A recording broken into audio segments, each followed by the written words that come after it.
Hi నాన్న movie ఎలా ఉందంటే కొత్త దర్శకుల్ని ఎంకరేజ్ చేస్తూ కొత్త రకం సినిమాలు చేస్తూ ప్రతి ఇంట్లో ఇలాంటి అబ్బాయి ఉంటే బాగుండు అనే తీరులో సహజంగా నటిస్తూ మంచి సినిమా కలెక్షన్లను రాబట్టి న్యాచురల్ స్టార్గా కొనసాగుతున్న హీరో నాని తాజాగా హాయ్ నాన్న అంటూ ప్రతి ఒక్కరూ ఈ నాన్న ప్రేమలో పడేట్టు చేశాడు.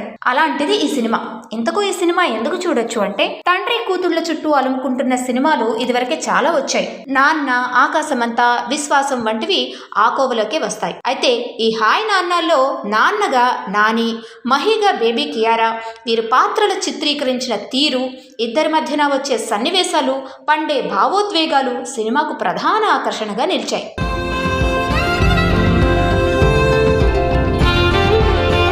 మృణాల్ హీరోయిన్ గా కనిపించిన ప్రతి సీన్ సీతారామం సినిమాను గుర్తు చేస్తుంది.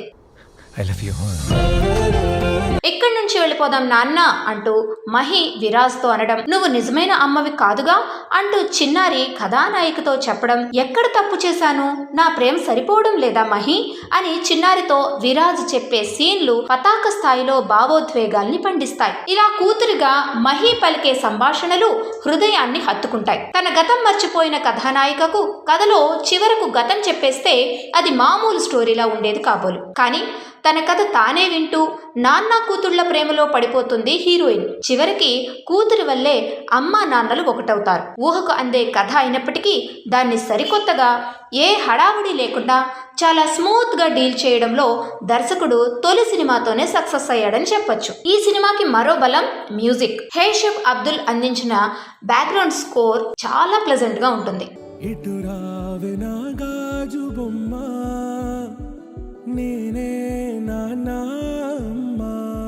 అందులోనూ నాని నటిస్తున్న సినిమా అంటే టార్గెట్ ప్రేక్షకులకు వినోదం, భావోద్వేగాలు అన్ని పక్కా ఉంటాయని అందరికీ తెలుసు. ఇటువంటి సినిమా అయితే ఈ మధ్య కాలంలో రాలేదు. చివరిగా దర్శకుడు శౌర్య గురించి చెప్పాలంటే ఇదే తనకు తొలి సినిమా అయినా ఎంతో క్లారిటీతో మెచ్యూర్డ్ గా సినిమాను తెరకెక్కించాడు. తెలిసిన కథనే కొత్తగా భావోద్వేగాల్ని మేళవించి చెప్పే ప్రయత్నం చేశాడు. ఈ సినిమాకు నిర్మాణ విలువలు చాలా ఉన్నతంగా ఉన్నాయి. లాస్ట్ బట్ నాట్ లీస్ట్ అందరూ తప్పకుండా మస్ట్ అండ్ షుడ్ వాచ్ చేయవలసిన మూవీ ఇది. Hi, this is Karthikeya. Please subscribe to ADBC channel.